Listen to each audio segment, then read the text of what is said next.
Salut à tous et bienvenue. Aujourd'hui, nous allons parler des polices de Google, encore appelées les Google Fonts. Elles ont révolutionné la manière d'utiliser les polices de caractères dans les sites web, parce qu'avant elles, il fallait trouver toutes sortes de moyens pour intégrer les polices dans le serveur web.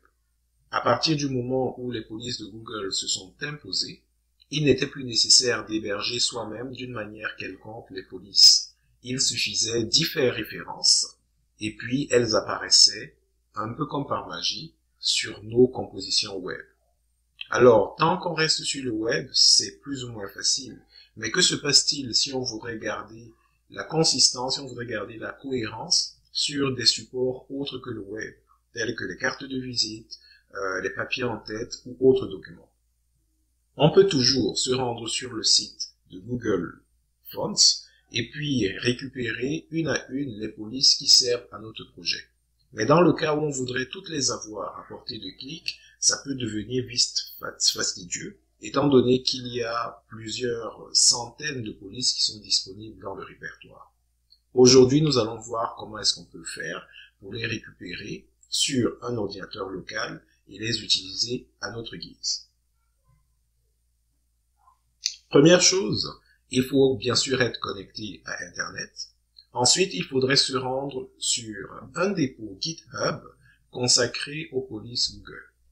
Plusieurs dépôts de ce genre existent, mais nous irons sur celui qui s'appelle Google Fonts, bien que la plupart s'appellent Google Fonts. Le lien sera disponible dans la description. Ensuite, il nous faut télécharger l'archive. On peut également la cloner. Lorsque le téléchargement est complété, il nous suffit ensuite de décompresser l'archive afin d'avoir accès au contenu des différents dossiers. Les polices se trouvent alors dans des dossiers individuels, étant donné qu'elles sont regroupées par famille ou par apparence, disons-le comme ça. Si on a juste quelques polices qui nous intéressent, il suffit alors de récupérer ces polices et de les installer, soit en les copiant dans le dossier Fonts, dans le cas où on est dans Windows, ou alors en les plaçant dans un dossier .fonts situé dans le répertoire personnel. Si on souhaite plutôt avoir l'entièreté de la collection, alors nous allons extraire l'intégralité des fichiers de police vers un emplacement de notre choix. Et ici, les fichiers que nous allons chercher à extraire seront les fichiers d'extension TTF. Lorsque les polices ont été extraites et installées dans les dossiers appropriés, que ce soit sous Windows ou sous Linux, la plupart du temps, il suffira de redémarrer le système ou sortir de la session.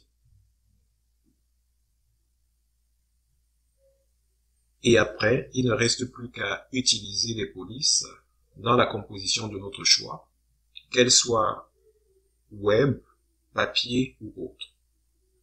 Bien entendu, si la composition doit être web, il n'est pas nécessaire de l'intégrer sur le serveur, il suffira d'y faire référence.